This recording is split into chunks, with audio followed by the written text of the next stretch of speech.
Eto yung gabi na nasa bahay lang kami, chill-chill, kwentuhan, ganun. Mga kwentuhan at usapan na hindi mo akalain ay ganito ang mangyayari. So, yun na nga mga mare, ang dami na napagkwentuhan hanggang sa napapunta dito. Bigla na lang nagkayayaan magkape sa malayong lugar, mga mare. Una ay biruan lang yon, pero hindi mo mabibiro yung dalawa kasi talagang tototohanan. Bago kami umalis ng bahay ay iniligpit muna namin yung mga kalat namin doon. Mga balat ng chichirya, ganon. At ito na guys, paalis na kami. Eto nga at kakapagas lang namin mga mare, baka hindi kami umabot doon. Siyempre, chinek muna namin kung hanggang anong oras ang closing ng pupuntahan namin. Sakto naman na 1 a.m. sila magsasara. Yung oras na yan ay 12 a.m. in the morning. Kaya yung lugar na dinadaanan namin ay sobrang dilim. Kung makikita nyo, ito nga pala nasa Greenfield na kami. Makikita nyo rin syempre walang masyadong bumibiyahe at tulog na kasi sila. Malapit-lapit na nga kami mga mare.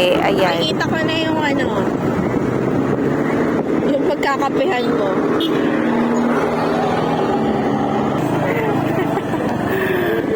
Tayo, papatimpla lang kami ng kape guys sa dito.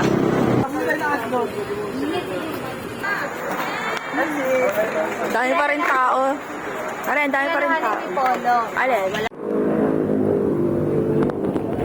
Ay, pwede po kayo. Thank you.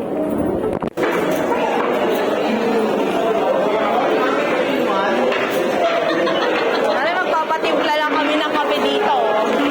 Ah, diba? Kape lang po. Gusto ko ng crap, maghahanda ko kayo na. Sige nga, sabihin mo.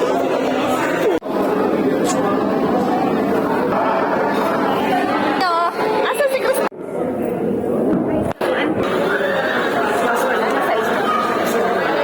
Hindi, may pasalubong siya.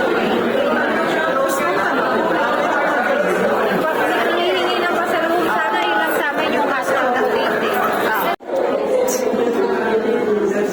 Yung alam mo yung nag-ano ka, tapos hindi pala. Alam mo yung nakakapagbahay lang kayo. Mara, hindi naman niya pambahay. Si Elsie. Kasontrok sa bayan ka. Sabi mo. Tara na guys. Let's go guys.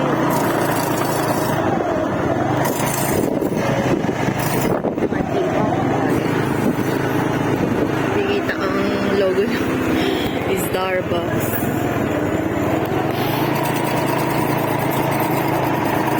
Bye Jollibee!